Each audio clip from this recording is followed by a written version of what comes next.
Good morning, everybody. Happy Wednesday. Tons to get to on today's Gojo and Golic. Down bad, crying at the gym. That is what's happening with JJ McCarthy. We are going to talk to the Athletics' Alec Lewis about the injury and the fallout. Mike Norvell going to join the program. Can FSU maintain their success from last year? We will talk to him about that. Plus, year two guys who need to make the leap. They'll be under a microscope. We'll talk all that and more coming up on Gojo and Golic. Let's get to it.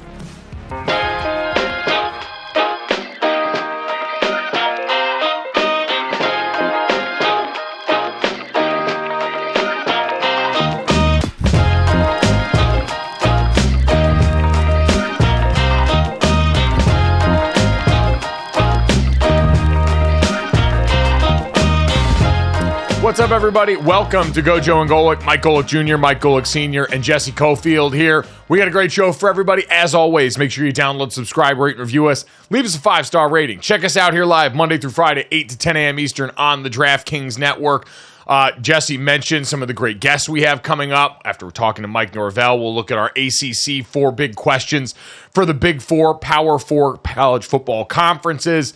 Excited to get to that one there. But, Dad, no other place to start than the news that we got out of the NFL yesterday. Jesse mentioned J.J. McCarthy, the top overall pick for the Minnesota Vikings, one of the 6 first-round quarterbacks, in this case out of the national champion Michigan Wolverines, announced that he has got a tear in his meniscus. Now, they're questionable about his status after those tests revealed the tear in his right knee. The full determination is going to come once he undergoes surgery this week. But huge blow for Minnesota, Dad, and their plans, especially after seeing how well he played in this first preseason game. There were a lot of people thought after that extended look, hey, maybe this guy could challenge for meaningful minutes. And now at the very least, we know Sam Darnold going to be the starter week 1. And it seems like maybe for at least a bit longer than we thought, if not, hopefully not the whole year. You hope he gets the good news out of this. But how concerning is this for the Vikings as they get set to start this year? Well, I mean, I don't think it's as concerning as the fact that Sam Darnold was going to start the season. Sam Darnold has taken all the snaps save for 2 during training camp. So he was going to be the starter. What this hurts is the development and the timetable for J.J. McCarthy on when he was going to take over. And it's not if, it is when he takes over. But I don't think for the beginning, and a lot will have to do on when they get in there and look at how bad the tear is and what they need to do to fix it.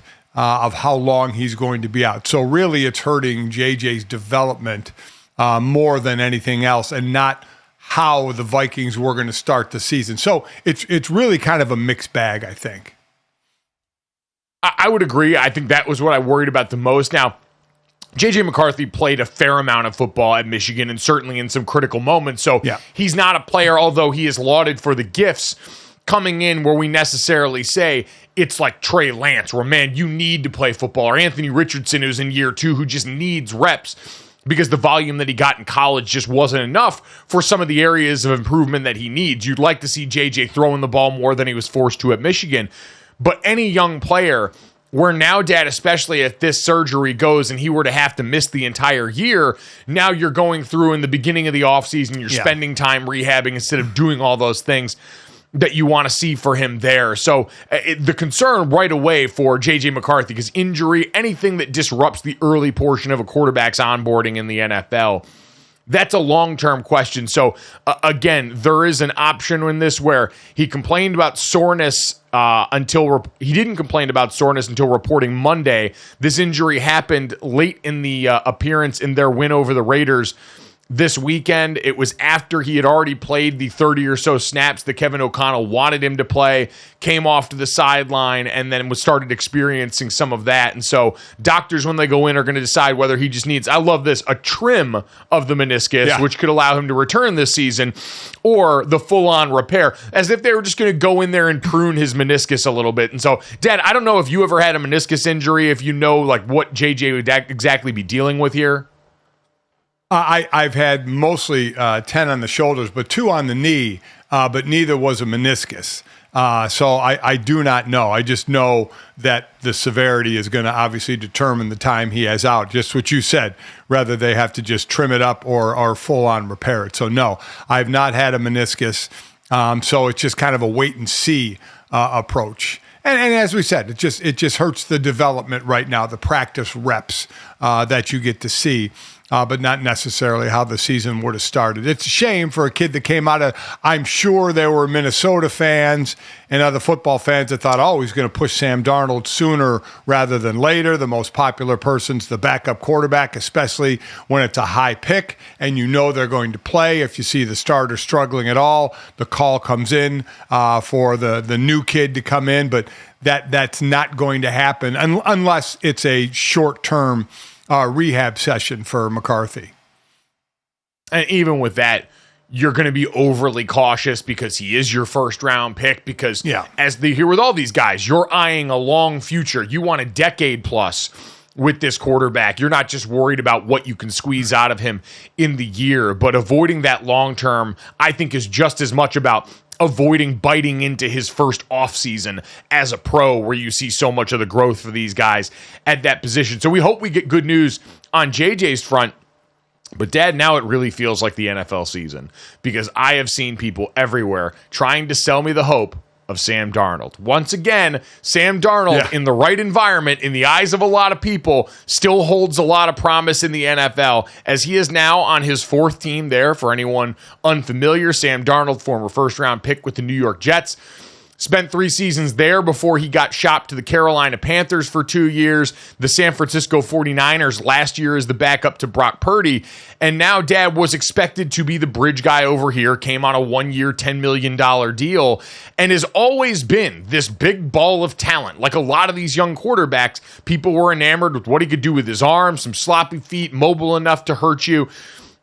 Do we think now there's any chance, Dad, that with Kevin O'Connell as the play caller, lauded, and the reason people were excited about J.J. McCarthy to some extent, along with Justin Jefferson, Jordan Addison, the rest of this offense, that we think Sam Darnold might actually be in line to have more success than we've seen in either of his last 2 stops? I don't know, Mike. It's almost like what you see is what you get. His first 4 years of playing before he was basically backing up, his completion percentage one time was over 60%. 2 out of the 4 times he had more interceptions than he had touchdowns. The most touchdowns he had was 19, 17 his first year, 19 his second year, but 15 and 13 interceptions to go with it. So I don't know. I don't know if you'll see that improvement in the completion percentage to be where most quarterbacks are, in the mid 60s, 64 to 66%. As I said, he's been over as a starter over 60 just one time. It's even though I know he's having a good camp, it's just tough for me to envision him starting that way, going a couple years as a backup, and now being the starter again, and all of a sudden having this monster improvement. I don't know. I think they're going to have to rely on a good running game. Obviously, you have Justin Jefferson, T.J. Hawkinson as your receivers, and Addison. That will certainly help. But to expect an incredible jump, I think might be a bit of a reach. I would normally agree, but now we live in Geno Smith's America, where if you go back and look, Geno Smith, remarkably similar first couple of years, with a remarkably similar team, quite honestly. 2 former Jets quarterbacks who saw their best years squandered there. And then in Geno Smith's case, had to go about 6-7 years before he got his next opportunity. Sam Darnold has been given an opportunity at every turn. Everyone wants to try and buy low on Sam Darnold, and the talent and everything they see could come there. But you look at then Geno Smith having the career year 2 years ago. Dad, he's become Josh Allen for backup quarterbacks who want to believe that they've still got the ability to go out there and get the job done. And so in this case, I think it's interesting because Sam Darnold going to Carolina was probably never going to work. That organization seems to have been in disarray for a while now.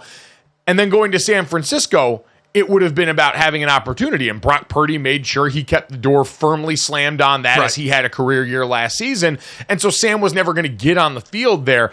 Now, you said he has been in camp as the one guy this entire time. He's been taking all the 1 reps. This won't be some change now that J.J. McCarthy is down in terms of Sam Darnold's approach, even if now he has got the firm title of starting quarterback for week 1 etched into his nameplate.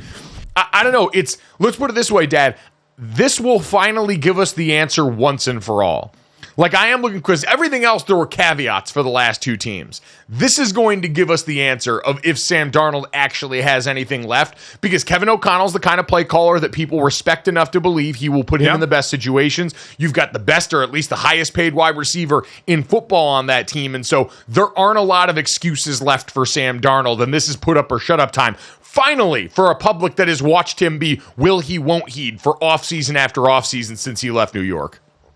Yeah, when you're a high pick like that, you're going to get chances over and over again, and his chances rolled around again to becoming a starter and resurrecting his career. We'll have to see. Again, I would bet on probably the downside of it, of what you see is what you get. Listen, but I'm always hoping I'm wrong as far as when I'm talking, on the negative side of a player. I hope he has a great year. I really do. But it's just hard for me but Geno Smith is a good example of kind of coming out of the ruins and playing, having a great year.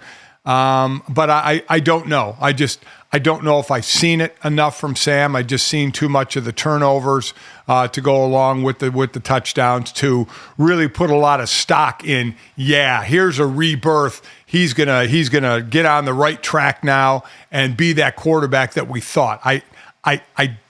I would bet against that happening.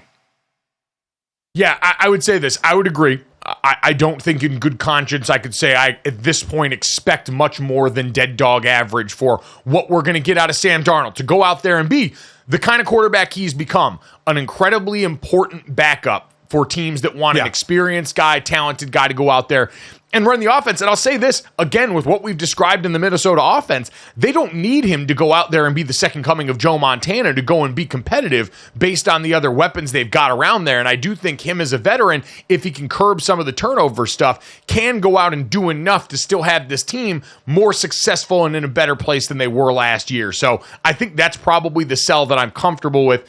In Minnesota, it's just for them, the tough part about it is the division, where you've got the Lions expected to be Super Bowl contenders, and you've got the Green Bay Packers, who everyone sees as nipping right at their heels. Although, Jesse, apparently their coach the other day was a little bit salty at the podium, feeling sick because of the line of questioning he's now getting going into this year. Yeah, so Matt LaFleur was feeling some type of way with all the questions about which receiver was establishing himself as the top wideout.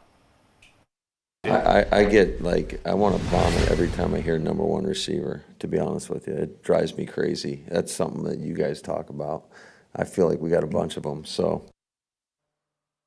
All right, guys, stop me if you've heard this one before. Packers fans and media are looking for more weapons for their quarterback, a tale as old as time.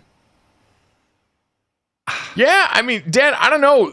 I feel like they've got a lot of weapons right now for his quarterback. Like he mentioned, no true number one receiver. The ball got spread around to a bunch of incredibly talented. We know the youngest skill core on offense in the NFL. So I feel pretty good about it, even regardless of the fact that they don't have a true bell cow that you would necessarily point to.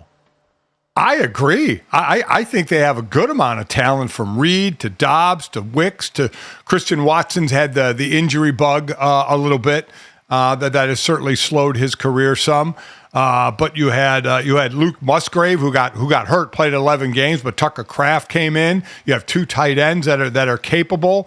So if you look and say nobody great, but you can spread the ball out. I mean, I agree. I think they have an abundance of talent. Maybe, again, not number one go-to guy, for 135 targets, and 100 and some receptions. But they split it out pretty well. Reed had 64, Dobbs 59. Then you went down 39 for Wicks. Christian Watson only played 9 games. Kraft and Musgrave had in the 30s. Aaron Jones, who is gone now in Minnesota, had 30 receptions. So having the ability to spread the ball around is a big positive as well. That can help your quarterback when you don't have a single guy to take away from an offense and you have an array of talent to spread the ball to. I think they're sitting in a pretty good position from the receiver core, including tight ends. I would agree. You read the receptions there. The targets break down essentially the same. Romeo Doubs led the team with 96. Jaden Reed not far behind him at 94. And then Wicks and Christian Watson both in the 50s. So it's a group where it did get pretty evenly distributed. And Dad, there are certain spots where I can think that might hurt you, much like we talk about in a place like the NBA, where you want to know who the ball is going to be in the hands of in the fourth quarter. You do love having a guy in critical situations that your quarterback knows that he can count on without a shadow of a doubt. If you truly can count on all these guys, that is great. But talent-wise, I would also agree. Christian Watson was the one they expected to have that number one kind of receiver talent. And unfortunately, injury every year has sort of robbed him of that trajectory. And so now I think you have to sort of readjust that. I think he's a guy with incredible straight line speed. You can use him east and west as well. He seems pretty binary in that. But the rest of these guys, Dontavian Wicks is smooth in and out of his routes. Jaden Reed's another incredibly versatile player. And so I think right now that's got to be the sell for the Packers. Do we all lionize this idea of the number one? Sure. But I think when you've got this many guys that the quarterback seems to be able to count on. And listen, remember, I do wonder how much that had to do with the fact that they had the change at quarterback that they did, right? Because when Aaron Rodgers was on his last year in Green Bay, and this was the young receiving core that was largely out there, we remember seeing him chewing them out all the time. Those guys were living in fear of letting down this future Hall of Fame quarterback that has one of the highest standards in the NFL. And then all of a sudden, Jordan Love, their peer, walks into the building and lifts them up in a different way and connects with them in a different way. And Dad, not everyone can be led the same. And so I think for those guys, a change in voice at quarterback, who knows how far that went in terms of developing them all into guys that feel like they can be participants and contribute this way.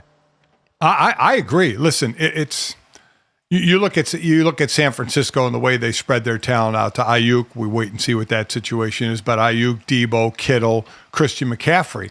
I mean, you have 2 tight ends to go. You have Josh Jacobs at running back. Again, not a Christian McCaffrey, and the 2 tight ends aren't George Kittle. But then you have 3-4 wide receivers to spread the ball out to. I want to stop short of saying it's a poor man's San Francisco talent-wise, but they have the ability to spread the ball out. So that's where I really think they're in really good shape. If Christian Watson can stay healthy and just add to that unit of starters, of guys they can rotate in, I think they're going to be incredibly dangerous. it just requires them all to stay on that development path, right? Because if there does come a point in the season where all of a sudden these guys aren't performing the same way, it's going to be the same refrain that we've heard going back to when Aaron Rodgers was there of, why haven't you gotten your star quarterback that you just paid all of that money, a truly dynamic weapon on the outside? And I know for most people, we're kind of in set it and forget it mode, I think, with the offense. Like, quite honestly, most people, I think, are focused in Green Bay on what Jeff Hafley, the old Boston College head coach that's come over as the D coordinator, is going to do on that side of the ball heading into this year, considering over the course of the last 9 games last year, you looked like you had one of the 5 best quarterbacks in the NFL the way Jordan Love played. How worried are you, Dad, about Jordan Love still at this point and what we're going to see from him in terms of consistency at the level that we saw at the end of last season? I think it just keeps growing. I mean, the way he improved through the year, again, I did an early game, a late game, and a playoff game, and just to see his maturation process was really incredible. Again, to have the different receivers to spread the ball to and the tight ends and the running game at that point, which they could have again with Josh Jacobs and A.J. Dillon. So I think he has a lot of weapons at his disposal to help him. I agree with you. I think it's the defensive side of the ball with Hafley coming in and kind of changing their ways of headbutting with the former coordinator and the players to try and get everybody on the same page. Because you look at the yearly offensive numbers and you kind of skew it to how you're playing late, which is the more important thing of how you're playing late. And if they put it together, their numbers will be incrementally better than last year's if they continue on playing the way they did at the end of the season.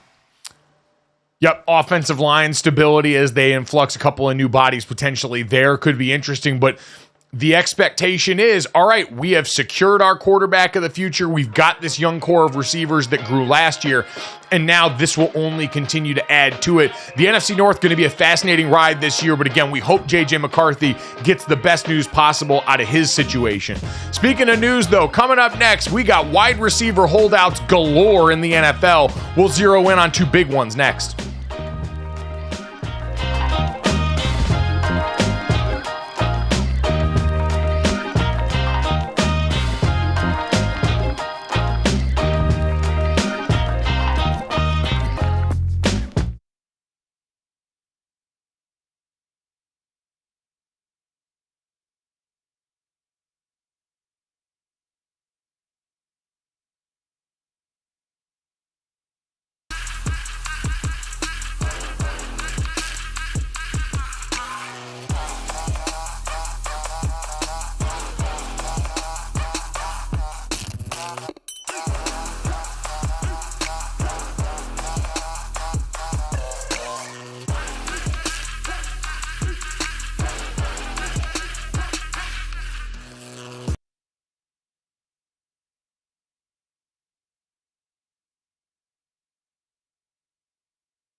Welcome back to Gojo and Golic. We're on Aiyuk watch day 8, but apparently our long national nightmare is almost over. Sources are saying San Francisco and Pittsburgh are close to a deal. The Steelers have a contract with Aiyuk in place, and the Niners like the return. But there's still some intrigue here because SF apparently has an offer out on a long-term deal to Aiyuk that he hasn't accepted. So guys, seemed like a foregone conclusion that he was out of there, but now trending very real, like he might stick around. So what does your gut tell you? What's going to happen here? My gut tells me I'm bored and they need to figure this out because I'm getting to the point where I don't care anymore. This is, I always reference, this is what it got like with Deflategate at the end, where we took something that was incredibly juicy, that all of us could sink our teeth into. We had Bill Belichick out here talking about PSI and footballs and all sorts of physics, and it was fun for a while. And then it got really unfun and really boring while we were waiting around for everything that's going on. And Dad, Brandon Aiyuk is a very good player. He's by no means the best player. He's not in contention for the number 1 wide receiver in the NFL. So it feels like we have gotten way too far out over our skis in terms of the amount of public will they, won't they surrounding this particular player. So I am getting to the point where it is almost, hey, call me when it's over and just let me know who he's playing for. We've done all the iterations of that already. It seems like at this point he doesn't want to truly leave San Francisco. If they can just get the money a little bit right, that's probably where it's been all along. And it seems like Steelers might be left holding the bag as getting used to just drive up the price and make them feel valued at home. I think that's it 100%. Now, as we've talked about, when a player has some leverage or can make a move, what's the thought process? Is it money? How close is the money? Is it equal? Is he trying to get more money in one place or the other, now playing one against the other? Is it being the number 1 guy? Right, he was the leading receiver, but you have Deebo Samuel, you have Christian McCaffrey, you have George Kittle. I don't know if people are going to say, oh yeah, Brandon Aiyuk is the guy in that San Francisco offense. He's one of the guys in that San Francisco offense. He could be the guy with George Pickens, but he would be the man supposedly in Pittsburgh. But you're also now with a team that's fighting for a division title and fighting for the playoffs, as opposed to San Francisco, which is the favorite to go back to the Super Bowl. That's just laying out the scenarios. I don't know what's in Brandon Aiyuk's mind. If he says, I've been to the Super Bowl, I know we didn't win it, but I've been there, I've been on a real good team, now I'm going for the money. But is he trying to get more money out of Pittsburgh? Is he trying to get more money out of San Francisco? Is he just trying to raise the tide in the money being offered in both places? I agree with you. At the end of this, I think he stays. I think he stays in San Francisco, but I'll continue to say, I don't know what his thought process is of being more of the man or being one of the cogs in the incredible wheel that is really run by Christian McCaffrey in that offense. So I don't know what's in his mind, but the longer this goes on, the more I agree with you, and I think he's going to stay in San Francisco. Christian McCaffrey dealing with that calf strain right now, too, which is something that maybe that weighs on the minds of the 49ers as they try and gauge what's going into this season, one that, for all the reasons that we have reinforced over and over about the final year of Brock Purdy being cheap Brock Purdy, where we do all these hunky-dory stories about, he's got roommates and he's got to have his parents co-sign his lease and whatever other stuff we can make up to remind you that relative to NFL quarterbacks, he is poor, even though he is richer than most of us will ever hope to be in our entire life. We're in the last year of that, so it's going to get real weird next year when they have to pay Brock Purdy this big money we've seen going out for everyone. Yep. But in the meantime, I would imagine, Dad, if San Francisco just gets close enough, Brandon Aiyuk's going to say, I'd rather win a bunch of football games. And they're going to say, we'd rather have the guy that's probably as close as we're going to get with Kyle Shanahan at the helm to a true number 1 receiver, since Debo's more of that jack-of-all-trades guy, since George Kittle is plays it to a position that affects the game, but maybe only so much relative to the outside guys. So I'm with you. Let's just get it done. For the love of God, let's just get it done. I'll throw a parade just when we have to stop seeing reports where it's arguing with insider, the insider with the dog with the hat on versus everybody else. Yeah.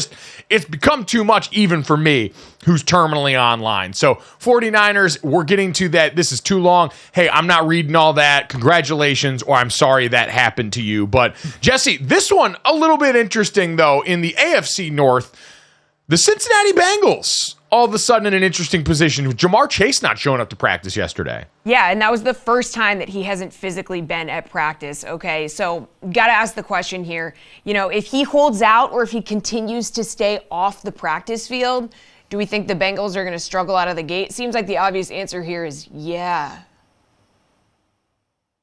So looking at the Bengals' first 4 games, Dad, New England at Kansas City, home versus Washington, at Carolina. And so really, the New England defense, nothing to shake a stick at there. So that'll be an interesting test for them early on. And then obviously on the road at Kansas City. That's the matchup that's defined the AFC for the last 5 years or so. I don't worry too much about this, but I do wonder how long Cincinnati, who hasn't yet gotten over that Super Bowl hump, they've gotten to the game, obviously, but hasn't consistently gotten over that hump yet, can keep going along completely devaluing the beginning of the season. And some of it hasn't been their fault. Joe Burrow, it's been injuries. It's been the spleen that he got removed. It's been the calf injury at the beginning of last year, coming off the knee injury before that, where you've had your quarterback working himself back into shape, but now not having the wide receiver that makes your offense go on the field at all, really heading into the start of this season, just means that maybe like a lot of teams now, they look at that first quarter of the season as just an extended training camp. Do you see any issue with this, Dad? I mean, he's been practicing with the team, so he has been doing drills, I should say. He's been doing drills, like a hold-in, doing drills. And this was the first practice that he sat. The first 4 games, I still see them at 3-1, even if it's without Jamar Chase. It's on paper, 3 of the games should be in hand for them. But again, if somebody stops practicing, I always worry about injury. I worry about soft tissue, lower body injury, especially with a specialty position, a guy that's running hard. I mean, he's got 2 years left on his deal, including the option year. That's the thing about it, between him and CeeDee Lamb and Aiyuk to a portion. You know what you have to pay him. Chase is going to be a $30 million receiver, right? And there's 4 of them. 4 of them, Tyreek Hill being at $30 million, Amon-Ra St. Brown, A.J. Brown, and Justin Jefferson. Jamar Chase is a $30 million, just how you spread out the contract. Aiyuk is probably in the high 20s as far as a deal getting done. CeeDee Lamb is probably going to be second, probably just under Justin Jefferson. So that's the thing about it. You kind of know the numbers where these guys are all going to slot in. It's just a matter of getting it done and how you're breaking the numbers down. But in a year where we've seen the wide receivers sign and get big money, I'm surprised that these guys, CeeDee Lamb and Chase and Aiyuk, haven't gotten done yet. The people that choose to die on these hills kind of aren't surprising, I guess, when you think about it. The fact that we're talking about this in Dallas, the fact that we're talking about this at a different premium position in New York with the Jets, and the fact that it's happening with the Bengals right now. I get that these are big contracts, but again, it always seems to be the bad organizations that make this look and feel a lot harder than everybody else here. You see these quietly getting done very quickly for the star receivers in a place like the Philadelphia Eagles, where we trust the front office and they get out ahead of everything for so much. It's not to say that they're perfect. It's not to say that they never miss, but they never make it feel this hard. And for the Bengals, who I get it, you just got that fun new locker room. You listened to some of that shame from the NFLPA player report card, and you went out there and changed it. I understand Bengals fans bristle when the national media brings up the fact that they've been cash poor for so long and that Mike Brown and ownership are cheap there. But man, you got to beat the allegations. And when you make things like this, it's going to get done, like you said. But when you make it this hard in a way that could potentially affect what's going on in the field, that always seems silly to me. So Again, we're dealing with Jamar Chase, who is a known commodity in the NFL, who is going to be the number one wideout on that team and is going to have his quarterback back this year. And most teams seem to devalue that first quarter of the season for these guys. Coming up next, we'll talk about some players heading into year two that very much need all these reps right now and are looking at a breakout campaign in 2024. Next on Gojo and Golic.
Welcome back to Gojo and Golic. Jesse Cofield, Mike Golic Jr., and Mike Golic Sr. Guys, earlier in the week, we discussed some rookie performances. Now let's take a look at guys who are really going to be under the microscope. Those heading into year two, okay? Bryce Young, Anthony Richardson, Will Levis, to name a few. Who do you think is going to make the biggest jump in their second year? Yeah, Dad, why don't we section this off and start with the quarterbacks first and foremost, because there's a lot of players to consider with this, but everyone really only cares about the quarterbacks. Let's be real. And there are some interesting ones in there. So Jesse just mentioned Anthony Richardson in Indianapolis, Bryce Young for the Carolina Panthers, Will Levis in Tennessee, and we'll throw in Aiden O'Connell with the Las Vegas Raiders as well, who's in that quarterback competition out there with Gardner Minshew. When I look at these guys, Dad, Anthony Richardson has been the name of the offseason. Every analyst that we enjoy is worth his salt. Dan Orlovsky, plenty of our buddies have pointed to Anthony Richardson and said the combination of, hey, he just didn't play a lot of games last year because he ended up getting injured 4 or 5 games in, and with all that latent ability seems to scream breakout candidate in an offense that's tailor-made for his skills. Is there anyone else on here that you think could climb into that range in terms of what's potentially there to get tapped into? From a quarterback position, possibly a Will Levis, with Tyler Boyd, Calvin Ridley, DeAndre Hopkins. I leave Bryce Young out of it. I just don't think he has the weapons. Anthony Richardson does have weapons, including in the backfield.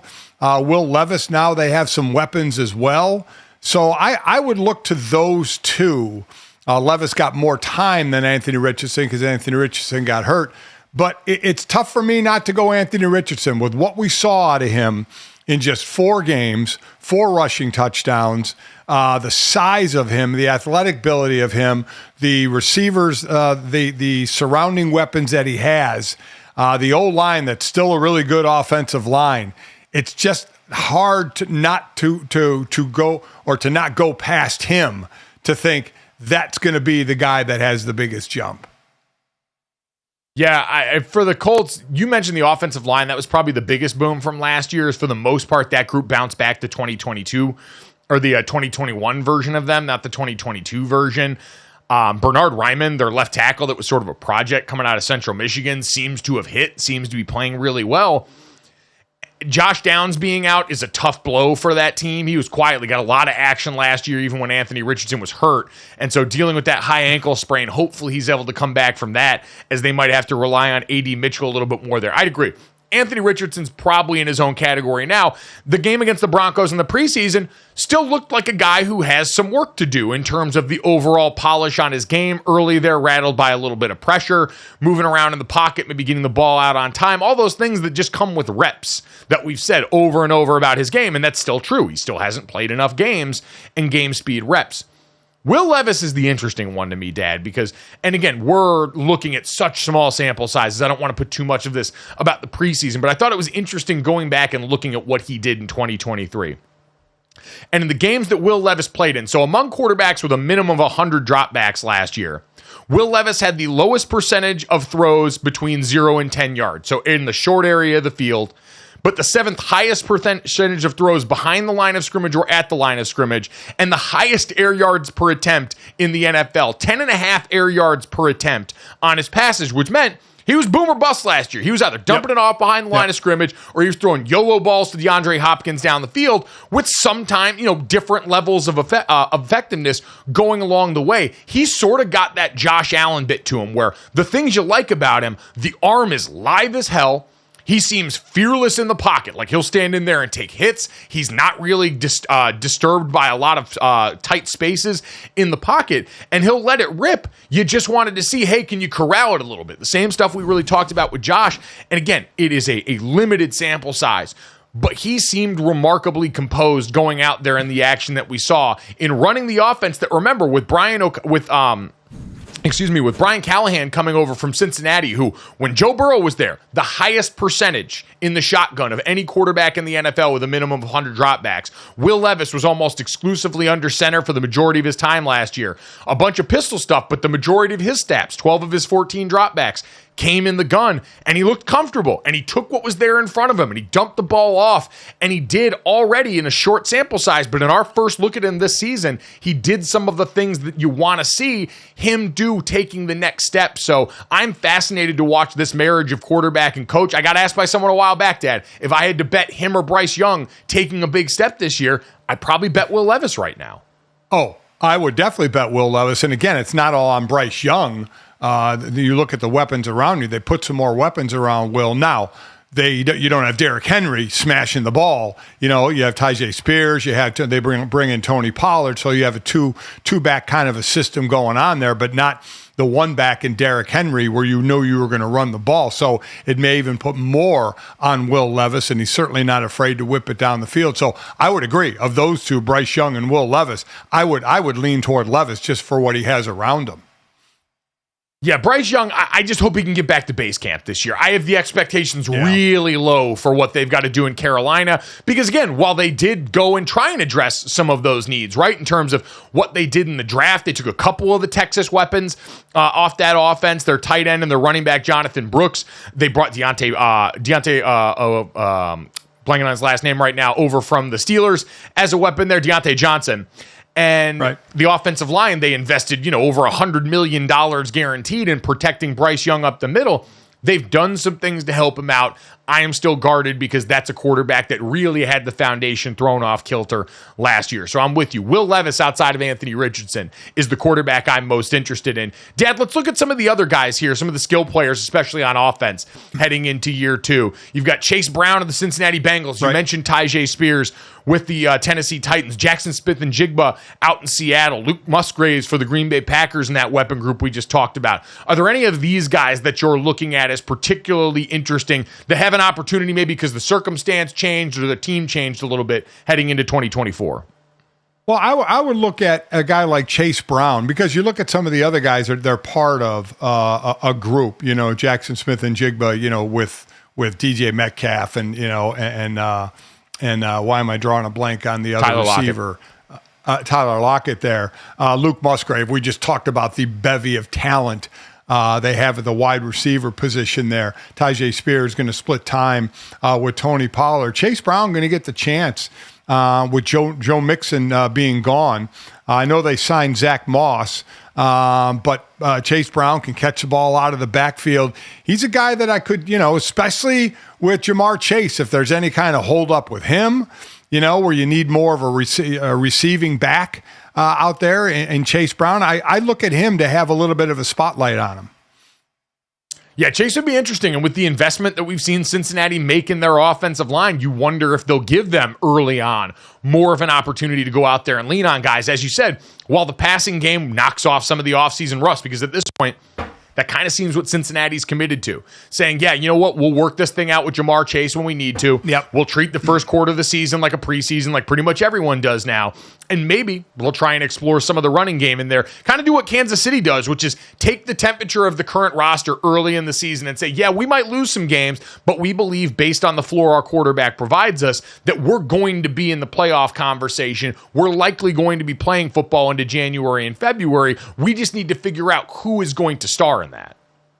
I'm also interested in our Notre Dame or Michael Mayer, a tight end for the Raiders. I know Aiden O'Connell was in this group too of second-year guys, but yeah. Mayer bringing in Brock Bowers. Is it going to be more of a two tight end set? Brock Bowers more of a receiver than Mayer, even though Mayer certainly can catch the ball, especially in traffic. So I wonder how that dynamic will be used with the Raiders. Yeah, that one's fascinating to me. I was really excited. I know that pick was weird for a lot of people because of the Michael Mayer factor in that, and that the two tight end sets that, we remember going back to Aaron Hernandez and Rob Gronkowski in New England. We haven't really seen it attempted at that level all that much since then. We've seen plenty of teams make use of multi-tight end sets, but having two guys with that much pass-catching ability in one room, going to be interesting for that team. Coming up next, we'll take a look. Big numbers for the ladies at the Olympics and what that means going forward next on Gojo and Golic.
Welcome back to Gojo and Golic. Let's talk numbers for Team USA and the Olympics. So Saturday saw big numbers for men's basketball gold medal game, the women's soccer match, big numbers as well. As for the women's basketball gold medal game, some mixed reviews here. Okay, so the game started at 9:30 a.m. Eastern, had an average of 7.8 million viewers. Between 11 and 11:30 a.m., it peaked at 10.9 million. Guys, are you surprised by the number at all? There's a lot of people on the internet obviously saying that it would have been higher if Caitlin Clark was there because of the numbers that we saw during the Final Four.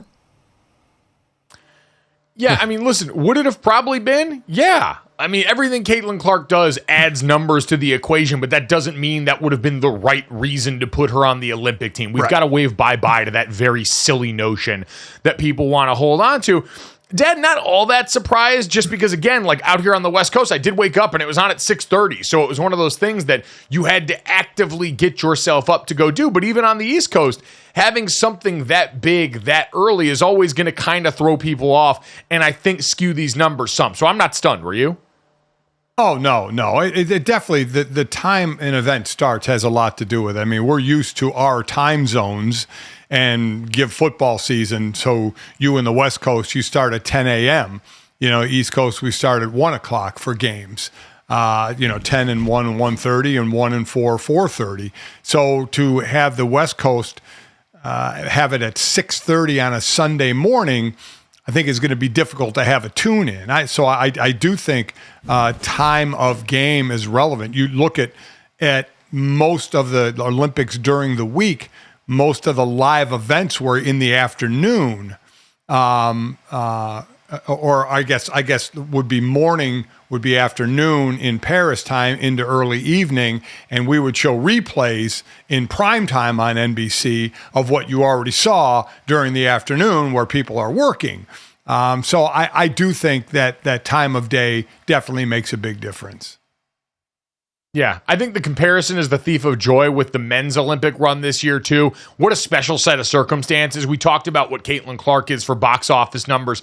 LeBron James, Steph Curry, and Kevin Durant being the stars of this one. Steph Curry going supernova the final two games of the medal rounds to go and put it home for Team USA. All that stuff's going to lend itself well to really big TV numbers there. So not all that worried about that on the women's side here. Again, I'll be excited when the W season continues to get back into form here. Now we can kind of put some of this stuff to bed because Caitlin Clark is going to have her opportunity down the stretch on a team that has been in the playoff hunt to go and have an impact on the TV ratings and on the future of this game and the way we all know that she's capable of here.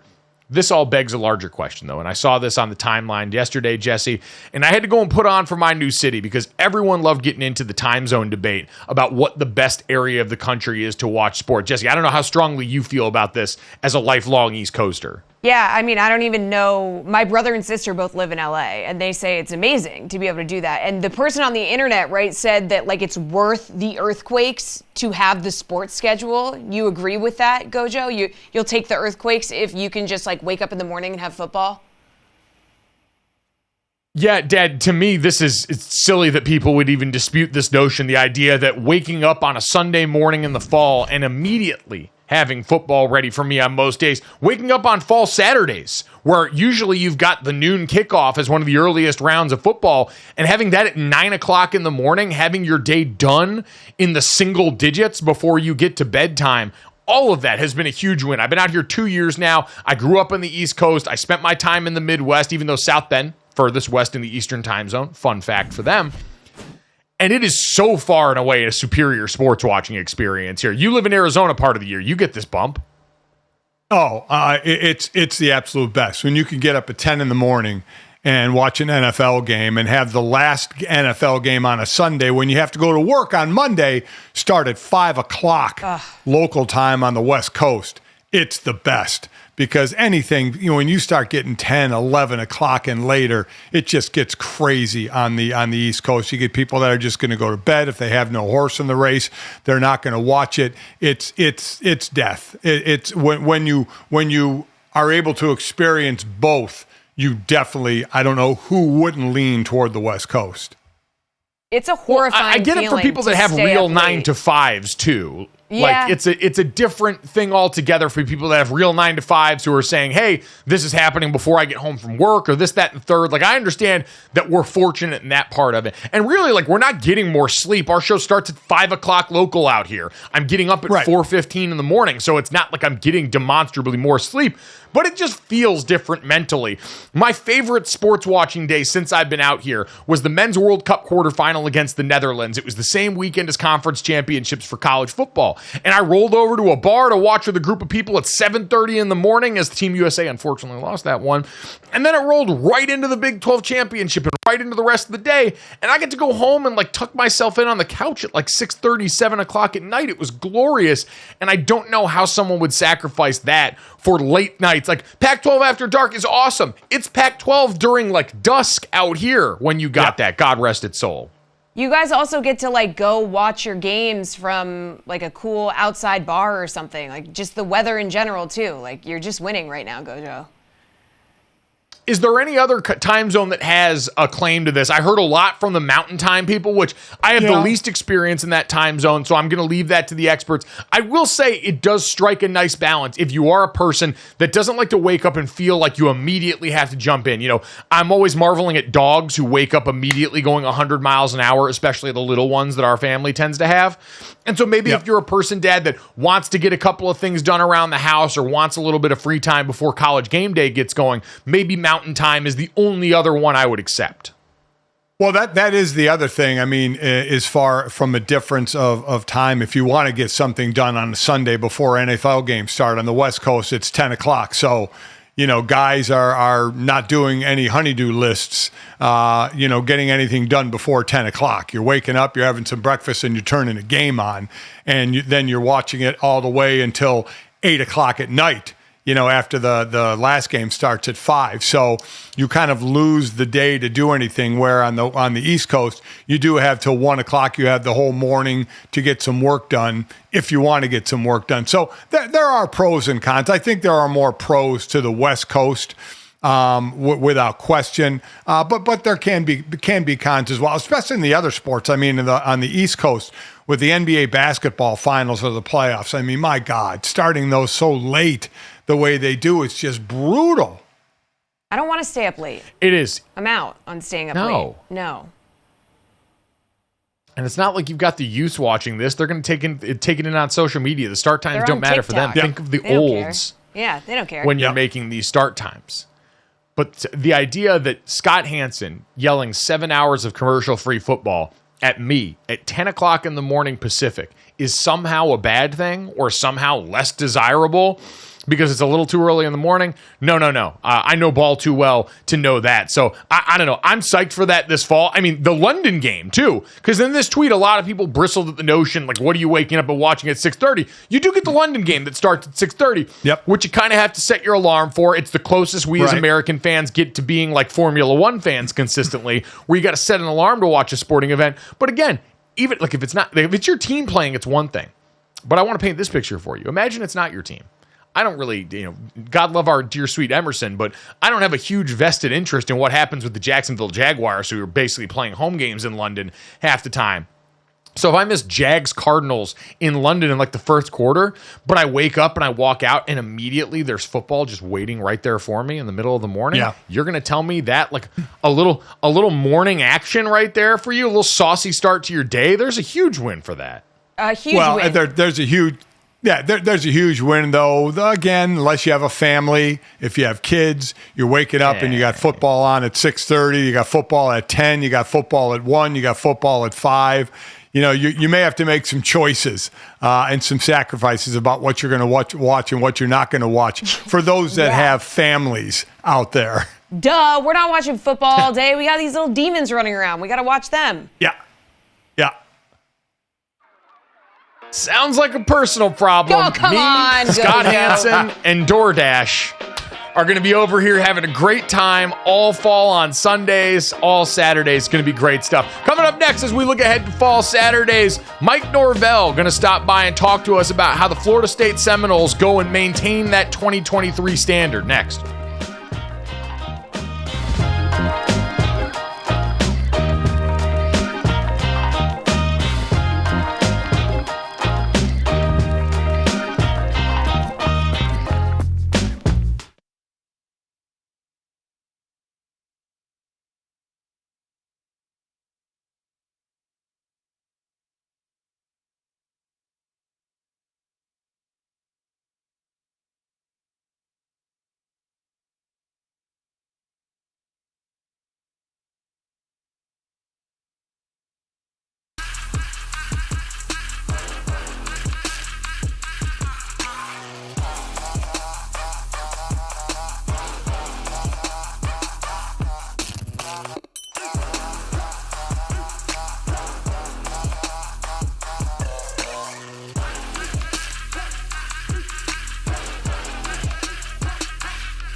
right, we keep telling you guys that football season's almost here, but for our next guest, it's really almost here. Florida State head football coach Mike Norvell, kind enough to join us now.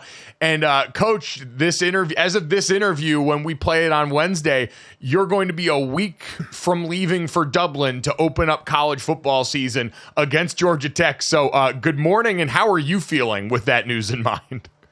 No, I mean, it's definitely upon us, and it's been a long off season. Starting back in January, everything building up, knowing that we were going to be kicking off college football here in week 0. I mean, there's a lot of excitement. You're really proud of our players and the investment that they've made, but the time is now, and you really feel that sense of urgency with how our guys are approaching the work on the practice field, and we got a few more in front of us, but you're definitely excited for the game there in Dublin.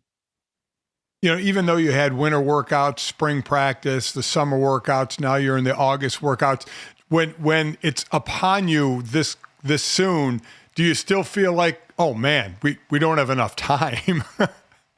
Well, I mean, you try to maximize the time that you do have, and we're not able to add any moments, so it's just take advantage of every one that we get, and I think our guys have tried to embrace that throughout this process, and knowing that this is they're going to be the jump start of college football. We want to make sure that everything we're doing is putting us in a position to go be better than we've ever been come kickoff, and I really like the way our guys have approached the work, the meetings, obviously all that they've done in the off season there in the weight room and in prepping for this fall camp, and I think it's been a really good one up until this point. There's the prep that you can do at home here stateside, and then there's what happens when you actually have to take this on the road. I got to make this trip and play in Dublin my last year at Notre Dame in 2012, and taking that whole operation that I know as coaches you're trying to make as streamlined and as normal and regular for your players as possible abroad is no easy task. So how are you guys going about as a staff and as an organization there at Florida State trying to transplant your operation to Dublin so that you guys can win a football game? I mean, it's been over a year, probably a year and a half, process to prepare everything. We've had multiple advanced trips. I got a chance to go out there over spring break to do some promos for the game, but also get a sense of the logistics of what that's going to look like. A lot of research from past coaches and teams that have been a part of it. You talked to a lot of with the games in Europe there in NFL. We got a couple guys on staff that have been a part of that as well. So just trying to make sure that everything we do is going to put our players in a position to go be their best. And yes, there are some unique dynamics to this trip, but I feel really good about the team that we have. All the work that's gone into that. From the administration to our operations staff. I mean, they've done a remarkable job, and definitely I feel very confident in how we'll be able to transition over. Even though we're having to go 9 hours away, but I feel very confident in how that will how smoothly that will transition. You've been doing this coaching gig for a while, Coach, and just in the last few years, we've had so much of the transfer portal going on. How much more difficult is it as a coach as a whole to get portal guys ready for a season when you don't have preseason games? Well, I think it all starts with who you're getting, and for us, we've been fortunate. We've got some great young men that absolutely fit Florida State, and they come in and the work ethic, the willingness to pour all that they have into not only learning a scheme. I mean, that's one thing, the fundamentals, the techniques, but it's also getting to know their teammates, because it's about building a team that can really be able to play off of each other, and and are willing to understand exactly where they need to fit. How the different adjustments and reactions that are necessary, and when you find like-minded individuals that embrace that process, it really has helped us over the last few years. And we're excited about the group that we have that's come in this year, and the work that they've poured in. And at the end of it is different. I mean, it's college football is as unique as it's ever been, but I think we've been able to adapt to that, and you have had some great young men that have come in and been able to make an incredible impact.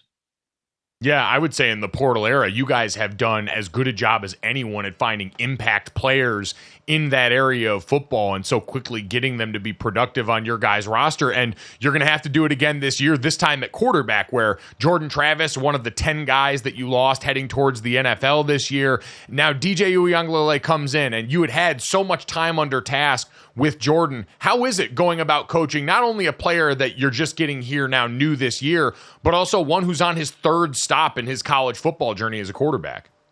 Well, I mean, I think the journey has helped you really build and develop DJ to who he is, and he's very smart. And obviously, he comes in, he spends a lot of time, on his own, being able to prepare himself.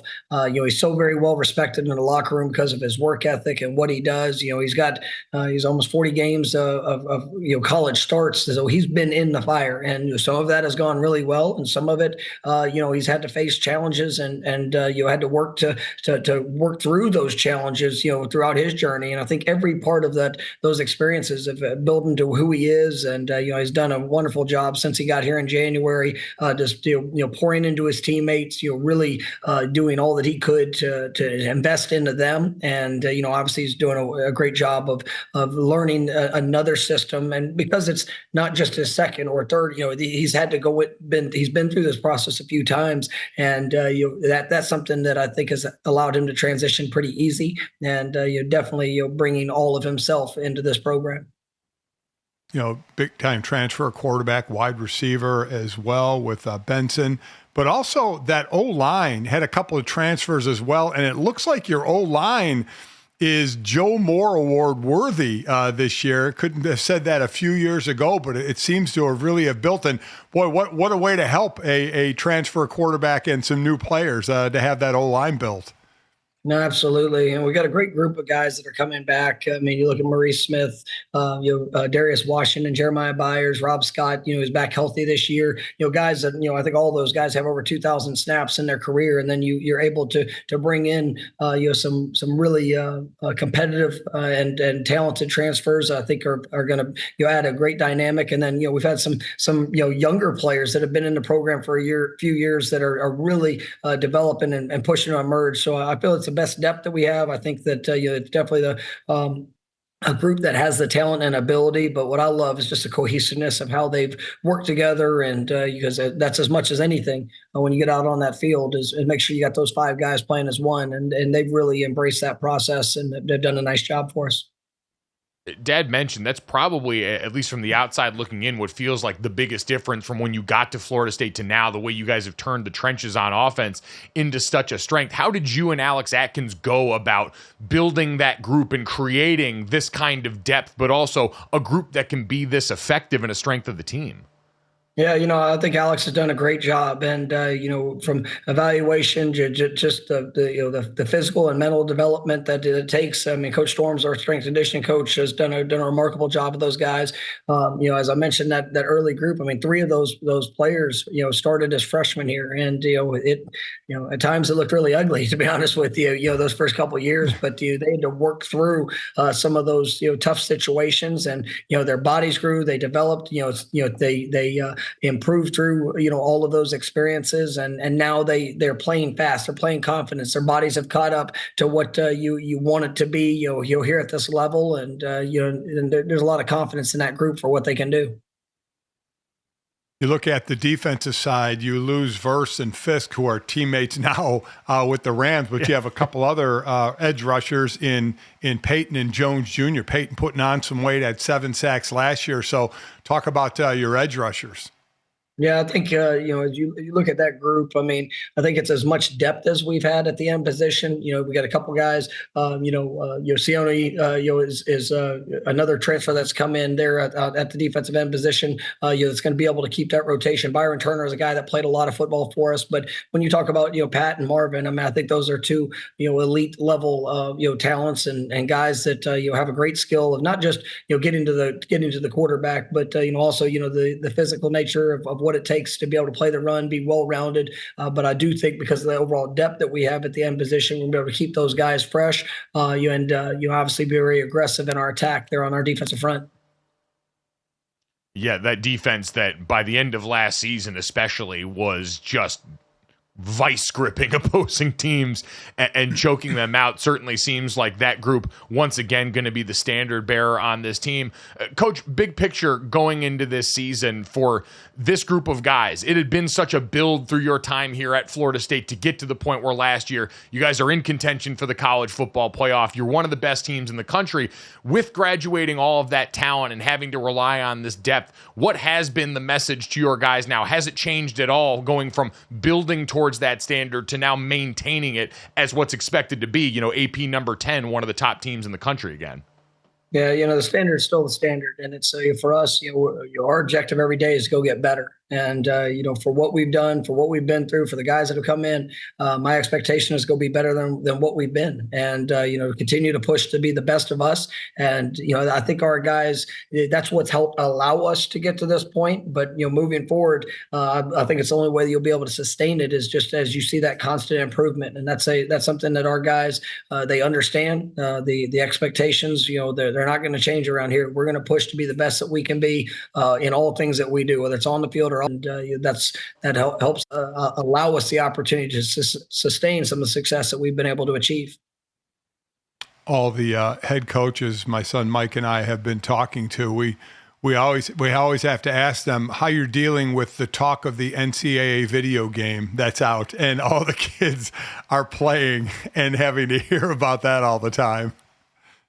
It's funny, as we were getting ready for camp, I talked to our staff about, there's plenty of distractions in this world, and, plenty of things that, for our players that they have to work through and manage. And, that is definitely, obviously I love the game when I was coming up and, in the younger years, I haven't actually got a chance to play it yet, but, I tell our players, make sure they go to sleep at night, because and I know there's obviously it's great for those guys to be able to be a part of that. And, but it's also, from the outside, when you deal with all the ratings and outside perspective and all these different dynamics, it's, a lot of things that can also distract a player. And, at the end of the day, it's still about the journey that they're on and trying to make the most of who they are, but ultimately where they're going. And, it's one of the things we try to keep those guys, grounded and just focused on what's real and in front of them. And, but it's definitely neat having the game back. Trying to get college kids to get sleep, a never-ending struggle that always has a different opponent entered into the mix. The video game, just the latest in that one for sure. Coach, you mentioned where we're going now. This year, everyone knows and has talked about the expanded college football playoff. Obviously, for you guys last year, the playoff conversation was not a particularly enjoyable one. How do you balance using that as motivation? Do you treat things any differently in your approach to the season because there's an expanded playoff in the way that you kind of have to structure your season? Yeah, I really don't. I don't want to have a team that's just motivated by past circumstance. And we know that the opportunity that's in front of us, and for us, go control what you can control. And if you take care of business and you become the best team in the conference, you got a direct path to go and compete for a national championship. And ultimately, everything else that's on the outside, we don't control much of that. But there is a path, there is an opportunity, and if we will handle the things that we can handle, then hopefully we'll put ourselves in the best position to achieve all of those things there in front of us. But I don't. We're not trying to motivate a team by looking back. It's for us. It's all about what's ahead. Well, certainly what's ahead starts in Dublin. You guys get the, as you said, 9-hour trip over there, which is honestly good practice for now the ACC, the All-Coast Conference, as you guys continue to expand and welcome more teams in this year. Coach, best of luck, safe travels next week. We're all looking forward to watching you guys help kick off the start of the new college football season. Well, definitely appreciate you guys having me on, and go Noles. Our thanks to Mike Norvell again for giving us some time there, Dad. And lofty expectations now for them. We mentioned the AP poll the other day. They check in at 10, right behind Michigan, the defending national champions, and right ahead of 11th-ranked Missouri that had a big resurgent season in the SEC last year. Eli Drinkwitz's squad, led by a strong quarterback and great wide receiver play with Luther Burden there. How does that 10 ranking for you feel, Dad, coming off a season where we just talked to Coach about all the guys they lost from last year's squad, 10 NFL draft picks in total? Yeah, very, very difficult to replace, though in this era of the portal, you can replace. And they have a couple of good pass rushers. Again, the defense by far led the way. They had to after Jordan Travis got hurt. The defense was played absolutely, balls out. The offense, new quarterback, some new offensive linemen, new receivers. So to me, it's a bit of a crapshoot. I obviously, outside of the knowns, the Georgias, the Ohio States, the Oregons, Alabama to an extent, it's the new players that you get in and how they're going to integrate themselves in the team. Again, with no preseason either. And them starting a week early. I know it's against Georgia Tech. They're a heavy favorite, and they should be against Georgia Tech. They should take care of business against Georgia Tech while they're getting their team ready to go. But it's more difficult, I think, for a lot of teams just because of the unknown of new players. Yeah, and for them, it's going to be microwaving that quarterback and receiver relationship right off the bat. DJU, new quarterback for this team. Malik Benson, who comes over, the former highly touted Alabama commitment, looking like the number one wide receiver through camp right now. That offensive line group, one of the most experienced in the sport, 190 returning starts. We talked about the importance of that group with Coach Norvell there, but I think the defense is going to buoy them early on, Dad. Yeah. And I know we saw the folks at ESPN, everyone's up in arms because Paul Feinbaum went and did a take. Like, I understand that's what's designed to happen, but at this point, come on, we had Paul on the other week. You understand he's trying to go out there and make it happen in the preseason right now. But saying that he believes Florida State is the most likely of the top teams to wind up unranked by the end of the season, Dad, I certainly can't co-sign that. I mean, right now they are the betting favorites to win the ACC. I believe at this point, according to DraftKings Sportsbook, they are the, let me look at the odds here. They are near the top of the odds for everything. I think fifth best odds to make the college football playoff, fourth or fifth best odds to win the college football playoff. So there's a lot of expectations on this team early. And you look at who they're around up there, Dad, a Michigan team sitting right in front of them that you want to talk about talent that walked out of the door between the not only players on the field, but the coaches on that staff getting jumbled. No more Jesse Minter on defense. And I get Wink Martindale, veteran coach, coming in, runs a similar style. It'll be less simulated pressure and more actual pressure with Wink pulling the strings on defense. But that team, Dad, versus a Florida State squad that's got the same head coach, the same offensive and defensive coordinators, like they've got an overwhelming amount of continuity around their staff-wise that I do think will help buoy them and certainly raises more questions about what's going to happen with Michigan in 2024, even though that Michigan team has such a depth of talent as well. Yeah, I think Florida State's in a good spot, especially schedule-wise. I mean, their first test is going to be Clemson, and Clemson is in the Dabo Swinney era of not buying into paying players or the portal, didn't have double-digit wins. So, is that a team heading in the wrong direction because they're not buying into how the game is played right now? A couple of weeks later, you have Miami, who is preseason, 19? They've had some great recruiting classes the last few years, but see how they develop. And then their toughest game is going to be at Notre Dame.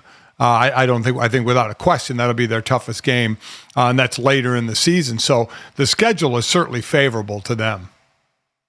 Speaking of the schedule, we talked about Michigan. Big news for them yesterday. Jim Harbaugh, who was supposed to be invited back to be the honorary captain versus Fresno State to celebrate their national title, now deciding he's going to stay away from that one, Dad. That seems like the right move for everyone involved, for Jim Harbaugh to say, I'm going to stay over here and not bring back this whole heaping helping of distraction to the conversation for a Michigan team that's already got plenty of noise around their program going into this year. Oh, this was one I'm sure where you've always said you need that common sense person in the meeting room, where you have the meeting where everybody is gung-ho. We're going to show them we're going to all stick together. Even though Harbaugh's gone, we're going to bring him back. Honorary captain. We're going to show him we're going to stick together. And then you take a beat and you think, wait a minute, this isn't a real good idea. The whole focus will be on Harbaugh and not the team. All the questions, all the interviews, everything will be about Harbaugh being there and not about the team on the field. So smarter heads prevailed here. Calmer heads prevailed. Common sense heads prevailed and said, you know what? This just isn't the right thing to do right now. Jim, you go ahead and stay in Los Angeles. real common sense heads know. We'll see how the Michigan players honor Jim Harbaugh as they did during his suspension on the field. But coming up next, let's take a closer look at the ACC. How good of a decision is it to back the Miami Hurricanes to win the conference heading into 2024? We'll check that next on Gojo and Golic.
Welcome back to Gojo and Golic. Let's continue our Power Four. 4 questions in the ACC.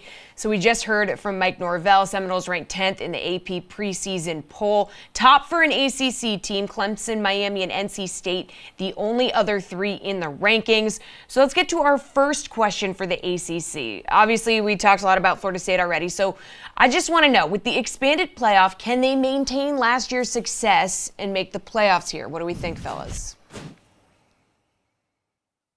Dad, I think in a 12-team playoff, we're obviously, I feel like we're going to have to keep going over these rules over and over again for everybody. The highest ranked conference champions go and make the playoff automatically. So the Power Four and then the highest ranked Group of 5 conference champion all make the college football playoff. So the ACC is going to get someone in there, the favorite right now. And I think looking around at the sea of teams out there, Clemson obviously going to be in competition for them. Miami going to be in the hunt the way that we'll talk about. I still look at this Florida State team and say, while I think at this point I have waved goodbye to the notion that DJ Uiagalelei is going to shatter through some ceiling and become the next top 5 quarterback in the NFL draft, ability-wise, we thought he always had it there, but production-wise, it just hasn't gotten out there. I think he is clean enough at the position, given the weapons that I think they brought in and given the kind of big play design that Mike Norvell is known for, combined with the line in front of him, that I think this group is eventually going to figure it out enough on offense to supplement a defense that should still be a pretty doggone effective group and get them into this expanded playoff.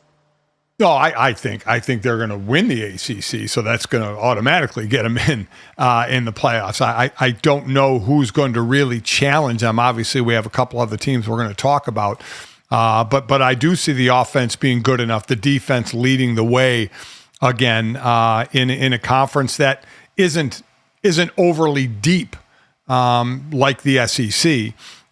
Even the Big Ten, I don't think is very deep. I don't think the Big 12 can be somewhat deep, but at a mid-level deep, not a top-end deep. So I think the combination of Florida State transfers they got in and play they can have, and the rest of the conference puts them at the top. And I was wrong before when I said Florida State has the 10th best odds to make the college football playoff on DraftKings Sportsbook and the 10th best odds to win the national championship. So they're right on the edge, Dad, in an era where 12 teams are making the playoff. And I do think this conference, a lot of it, I think in the portal era, the one thing that I'm seeing getting ready for this season in the prep is the way that the portal affects so many teams in the middle of college football and in the middle of these conferences makes them a lot more of the wild card because things like offensive line tend to be in flux. The depth's not all the way there. We're talking about some names at quarterback that could be a little suspect, and certainly that's going to be the case in the ACC. So I think you're right. I think it's firmly a 3-horse race. And right now with their schedule, Clemson at home, at Miami and at Notre Dame, no easy task, certainly for this group. But that game against at Notre Dame, late in the season, they'll be the fullest version of themselves by that point. And I think that's going to be a froggy out there. So we've talked a lot about them, Dad.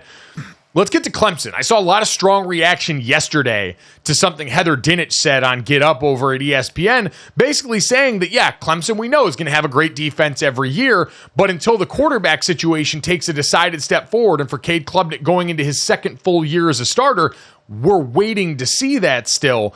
Do you look at Clemson still as an elite program in 2024, Dad? Not amongst the Georgia, Ohio State. You want to put Oregon in that class. I don't put them up there. I mean, they haven't been there for a while. 3 straight seasons missing the 4-team playoff. First time since 2010 they didn't have double-digit wins. Again, Dabo not buying into NIL, not buying into the portal. I just see the program going the wrong way. Where teams can remake themselves in a year through the portal, and if Clemson doesn't dip into that at all, I think that's a losing proposition. So I do not think they are in the elite anymore, by any stretch in the elite. Well, by their own standard, too. Like, I think a lot of the conversation around Clemson has to do with what Clemson has been during the first 10 years of the college football playoff.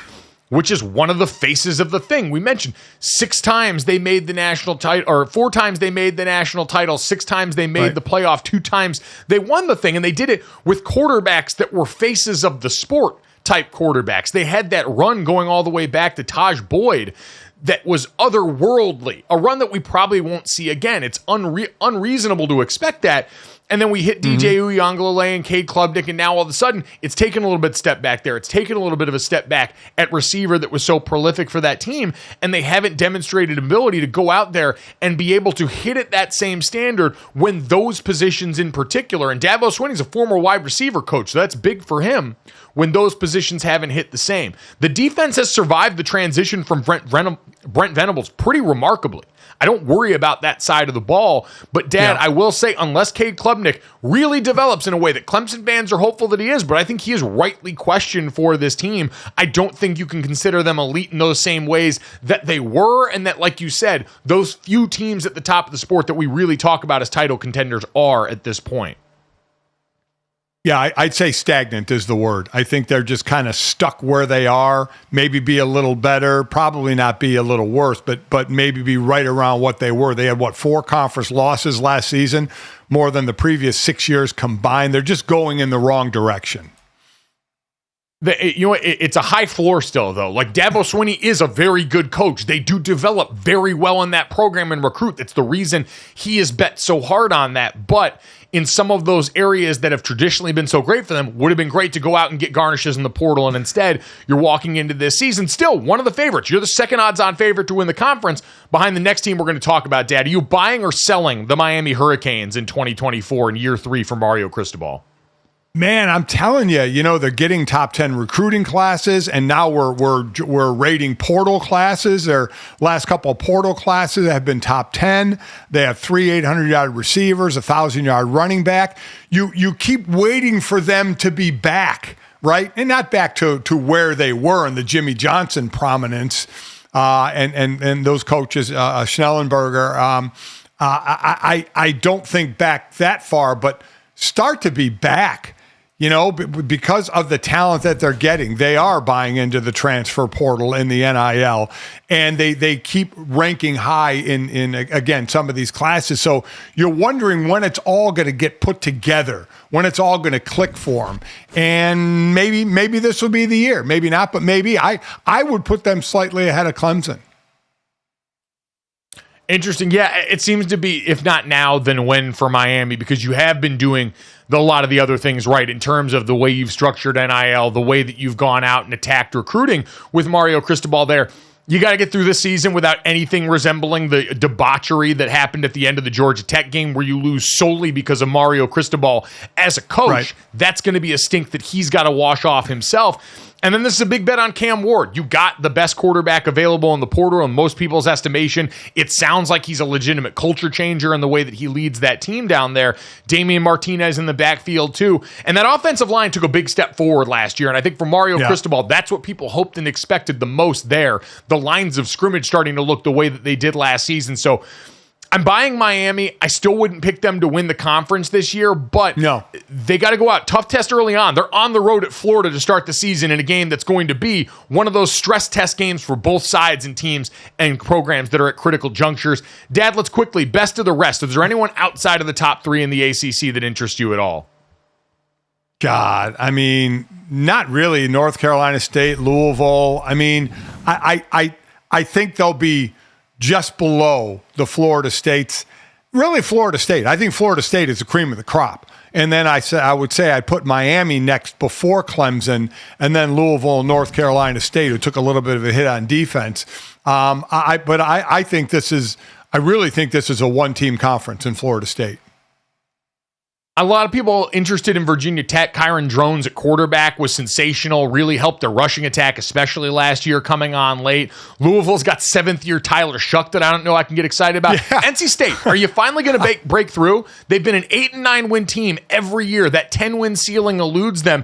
And Grayson McCall comes over from Coastal Carolina, where he starred on some teams around the pandemic in an offense that's markedly different than what they're going to run with Robert and I here. So I'm fascinated to see if this could finally be the combination at quarterback and wide receiver with KC Concepcion coming back that gets it done there. Coming up next, let's head back to the NFL and head to the NFC North, check on the Vikings' future and where J.J. McCarthy fits into it with the injury news next.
Welcome back to Gojo and Golic. Mike Golic Jr., Mike Golic Sr., and Jesse Cofield. We mentioned off the top of the show the big news of the day. J.J. McCarthy dealing with a knee injury that the severity of will have to wait until surgery to fully understand. So for more on the mood on the ground in Minnesota, delighted to bring in Alec Lewis, Vikings beat writer over at The Athletic, to give us a little insight into this. So, Alec, all this hope around the rookie top pick for Minnesota, now potentially on the rocks here. What is the latest that you've heard as we walk into today and this week with J.J. McCarthy?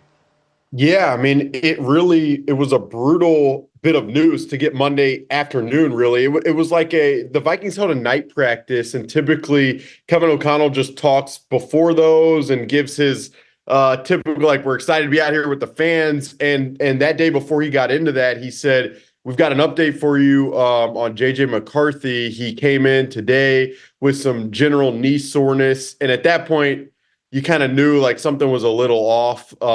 He could not pinpoint at the time when that would have happened in Saturday's game. And they still can't really pinpoint a specific play, which is an odd deal.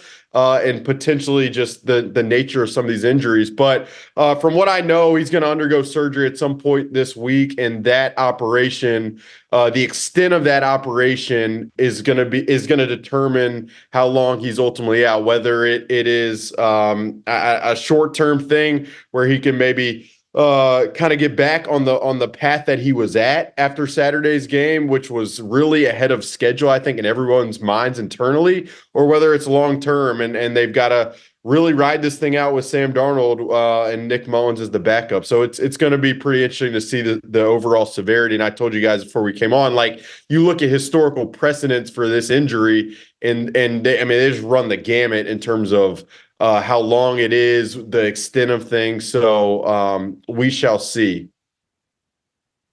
You know, the thought was Sam Darnold was going to start the season anyway. But also, while he was going to start the season, kind of place card holder was in his title as well until JJ was ready. So what's the mood and the thought process around the fact that could be extended for a while? Yeah, I mean, I will say this. There has been internally, I know within that building, a lot of optimism around Sam Darnold for a couple weeks now. Like, obviously, they signed him for a reason to the 1 year, $10 million deal. They thought that with their skill players and their ability to coach guys up, specifically at that position with Josh McCown, a guy that was a mentor to Sam when Sam was a rookie in New York, they thought that they could get the best out of this guy. And then if you talk to people internally the last couple weeks, he's looked really sharp in practice. I thought, while it was just one series Saturday in a preseason game, which I'm not going to put a ton into, I thought he was very solid in his 8 pass attempts there, made a beautiful pass over the middle with great anticipation to Jalen Naylor. So really, ultimately, you're exactly right in that he was probably going to start week 1. And then I felt like once he started week 1, kind of all bets were off. Like, if he went out and performed and was throwing the ball exceptionally well to Justin Jefferson, Jordan Addison, then who knows? Like, it would have been hard to move off of him had he been performing and the teammates in the locker room been winning. So really, I mean, I don't think a ton changes in that regard besides just more reps than he probably would have otherwise gotten. Yeah, Sam Darnold, as you mentioned, hope springs eternal each fall when some team can sell themselves on the potential of Sam Darnold. But Minnesota, for all the reasons you mentioned, may be in the best position of anyone to go out there and do that. You talked about the mood for him. I am curious, though, seeing J.J. McCarthy in practice, what has been the feedback so far? We all got that window and some extended reps in the game to see on the outside. But for everyone around the team, what has the development been like for J.J. McCarthy up till this point?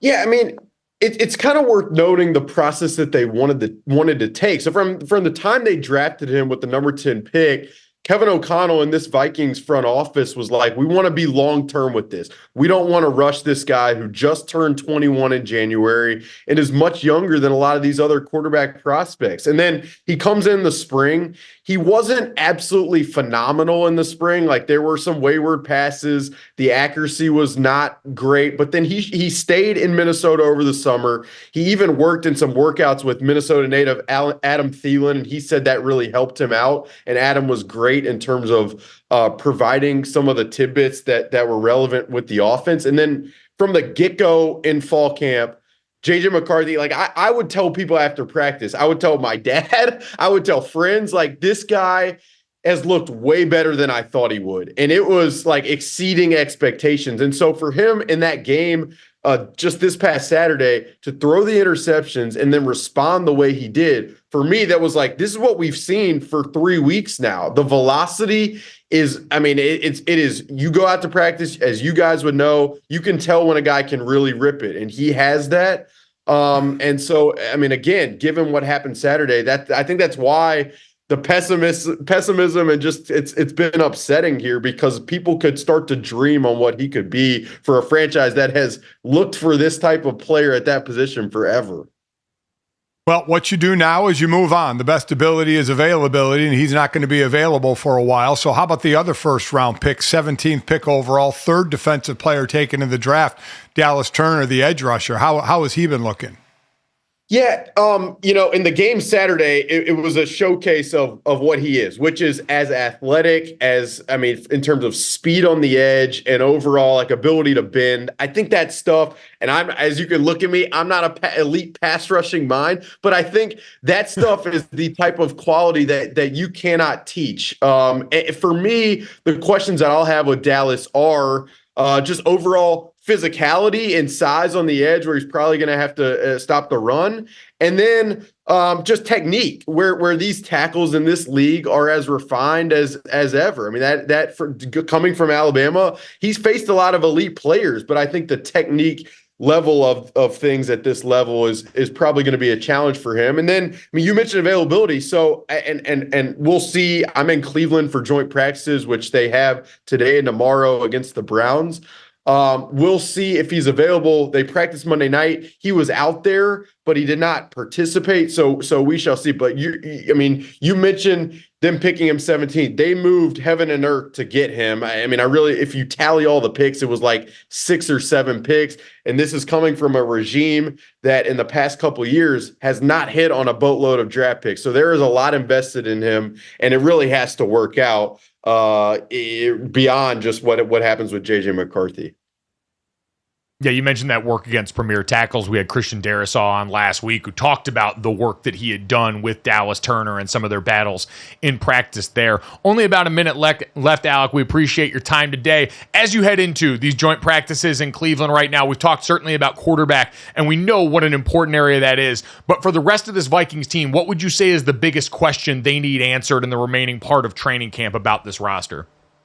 Yeah, cornerback. I mean, Brian Flores going back to the spring and owners meetings and combine and that whole circuit, like he talked about wanting to run more man coverage. Last year, Brian Flores, it was we rush 8, drop 3, max pressure, or we drop 8, max coverage. It was like this guy was as maniacal as possible with how he ran defense. And for a while it worked, but I think down the stretch, you saw that they really needed to spin the dial more. And he seemed to even understand that talking earlier this spring. And so to play more man coverage, which is what he wants to do and what he's done in his background, you have to have guys on the outside. And I will say that the Vikings cornerback depth is just not, it's not spectacular. It's why on Monday, Stephon Gilmore, who's still a free agent, came in and had a visit. We'll see ultimately what happens there. If I were him, I don't know why I'd sign this early. Why not wait for the market to continue to kind of play itself out? Why show up to training camp this early if I don't have to?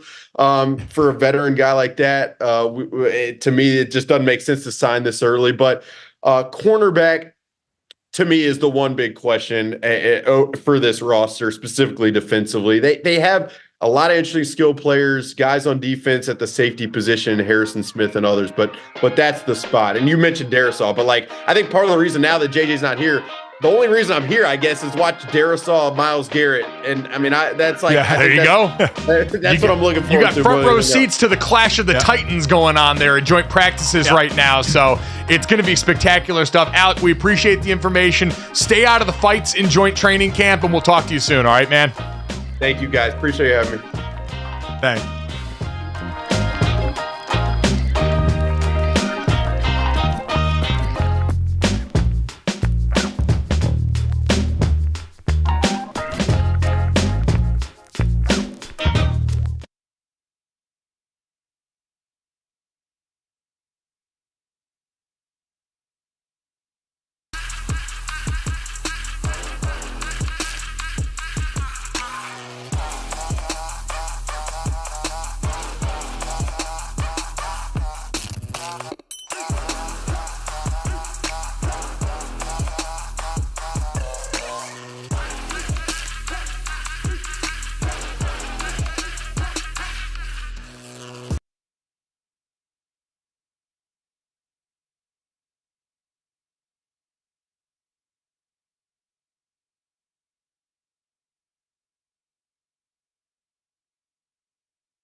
All right, guys, time to finish off the show the way we always do. This, that, and the third. 3 quick stories to send you into the rest of the day.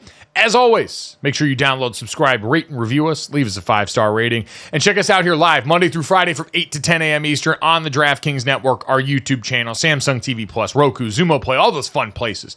Tell a friend to tell a friend. If you miss us live or any of our great guests, and thank you to Vikings beat reporter over at The Athletic, Alec Lewis, for stopping by to talk about J.J. McCarthy's knee injury, and, of course, Florida State head coach Mike Norvell about the upcoming season for the Noles. You can catch that wherever you get our podcast or right here on YouTube as soon as we get done with the show.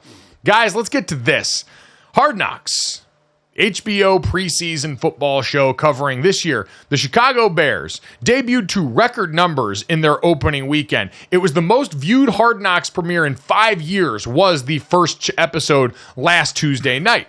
Tuesdays at 9 p.m., exactly how they marketed it. And yet last night, fans had to sit around and wait with their hat in their hands, wondering where the hell episode 2 was. A bag fumble for the ages, Dad, as Hard Knocks, coasting off of historic openings for their show, manages to get the episode out late. It eventually got up there, but man, it just seems like we talked about sophomores today in the NFL going and looking for a breakout here, an opportunity for HBO to capitalize on success, and some poor intern just spit the bit on the moment. I got myself into bed at 9:04 Eastern time. Your mother is away, so it's me and the dogs. Got the dogs into bed, got into bed 9:04. Hit the old voice on Max on TV. Max comes up, and no Bears, no Hard Knocks. I thought, what? You got to be kidding me. So yeah, I was one of those that was screwed out of it because I was trying to stream it.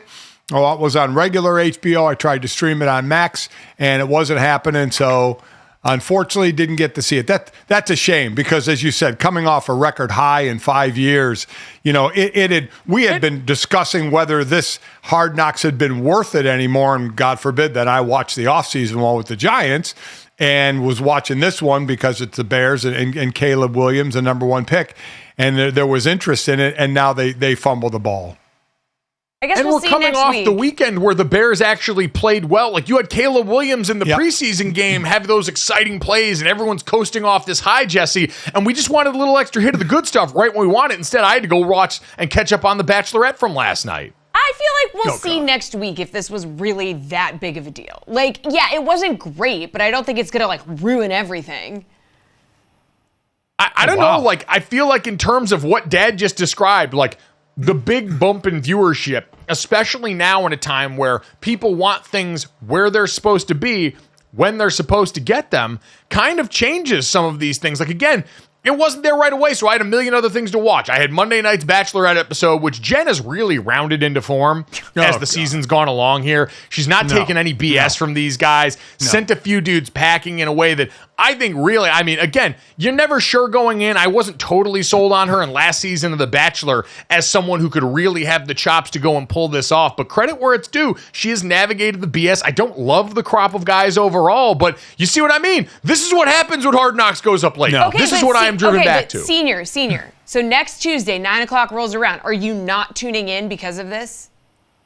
Oh, no. I'm going to tune in, but it just, it just kind of threw everything off. Now I have to watch episode 2 at some point, which I don't normally watch it when it's on the actual time. I'll watch it, when it's one of the off times. No, I'll still watch it. To your point, I get it. It's not going to destroy, the momentum that it built. By the way, Mike, I'm so happy that your mother has not watched a minute of The Bachelorette, which means I haven't had to watch a minute of The Bachelorette. Thank God for that. Thank God. I just turned it over to Everybody Loves Raymond and just enjoyed myself as I fell asleep. There you go. Right back into the loving arms of the same cable shows my parents have been watching for years. Look at God, won't he do it? Jesse, let's get to that. Wedding stuff is always weird and controversial, and I'm sure as elaborate and ornate as your wedding probably was, you never once thought about selling tickets to it. Definitely not. Okay, so a TikTok went viral because a guy said no one was going to his wedding because it cost $200K and he was charging $450 a person to go. Now, we don't think that this was a real thing. We think this guy was just sort of making this TikTok for clicks, for views, but it's a good reminder of proper wedding behavior. And I guess begs the question, would you ever pay to go to a wedding? No matter how sick you think it's gonna be, aren't you already kind of paying with the gift? Your gift is supposed to cover like your plate. Well, you're paying already by going and booking flights. If you're in the wedding, you're buying and renting the tuxedos. Like, there's a bunch of costs that go into a wedding. God forbid it's a destination wedding. And so I think there's a bunch of ways. Now, Dad, if you had told me, hey, this is a couple. Now, him saying it was a $200,000 wedding is wild. Like, if you don't have the money to do it, you shouldn't be balling that hard, first and foremost. But let's say you are a couple that really wants to get married. You're going to do a limited wedding. And instead of having a registry full of gifts or a honeymoon thing, you put and said, hey, if you'd like to donate to our wedding fund in lieu of a gift, then we'd really appreciate that. And you give people that opportunity. I wouldn't actually frown upon that because everyone's financial situation is different. But him referencing that, oh, you guys would pay $1,000 to go see Beyonce or something like that, unless you and the missus are getting on the mic and going to give me the entertainment value that comes from that, instead of sobbing through crappy vows, then you don't get to charge $450 for a ticket. Yeah, that's ridiculous. And again, I think this guy is just looking for hits.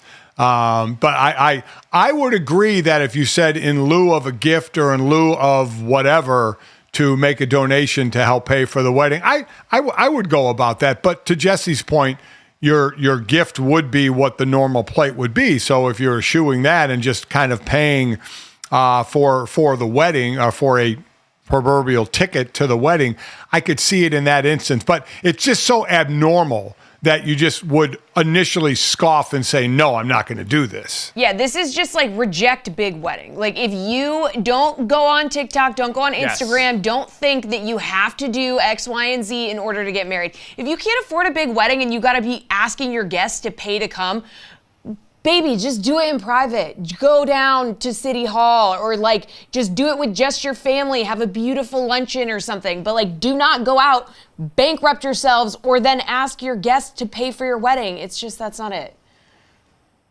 I had a friend text me the other day that said they were talking with a group of some of my collective friends, and they said that they believed I was the most likely to go and elope and just tell people later. One of the nicest things that anyone's ever said to me Beautiful. in a long, long time there. Go do that. Have a little party after with your friends. Do something within your means. Don't let Instagram, Jesse is absolutely right.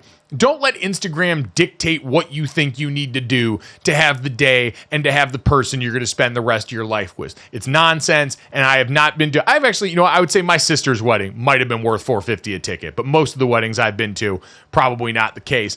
Guys, let's get to the third, Jesse. One of my favorite things in sports, people with the same names doing the same job at various different levels. Yeah, we had a real freaky moment. Okay, so Max Muncy of the Dodgers, in a rehab start, was in the lineup against a shortstop prospect, Max Muncy. So Max Muncy versus Max Muncy last night. Little quirk, right? Kind of funny, kind of cute, two guys with the same name, but it gets crazier, okay? They also have the same birthday, August 25th. So that's real freaky stuff, am I right? Like, I was like, oh, they have the same name. That's kind of crazy, like Max Muncy. But then they have the same birthday. Sorry, there's some cosmic craziness happening. Yeah, that one's out there a little bit. And obviously it looks like father and son moment with the age difference. The Max Muncy, the prospect, did go 4 for 4 with a couple of doubles in that game, 3 ribbies. But it did look odd. And to your point, Jesse, to make it even more odd, to have their birthday be the exact same. I don't know the age difference. I'm sure it's significant, but that was a real kind of a head scratcher. I mean, we've seen plenty of this in sports over the years. I think there was multiple AJ Green, stuff like that. I think the most fascinating one to me is still the Josh Allens in the NFL, both being elite players. Like, we've seen plenty of examples of these where you've got a superstar and then you've got someone else who has to deal with being the other Michael Jordan. But for Josh Allen, who I know the pass rusher Josh Allen changed his name this year to honor his family and to maybe differentiate a little bit more. But the fact that they have both become legitimate NFL stars with the same exact name is a pretty impressive feat that they've managed to pull off. Having the same name and doing the same job, who the hell would do that? If you enjoy that in a podcast, make sure you download, subscribe, rate, review it, leave us a 5-star rating, and check us out every day, 8 to 10 a.m. Eastern. Thanks. We'll talk to you tomorrow.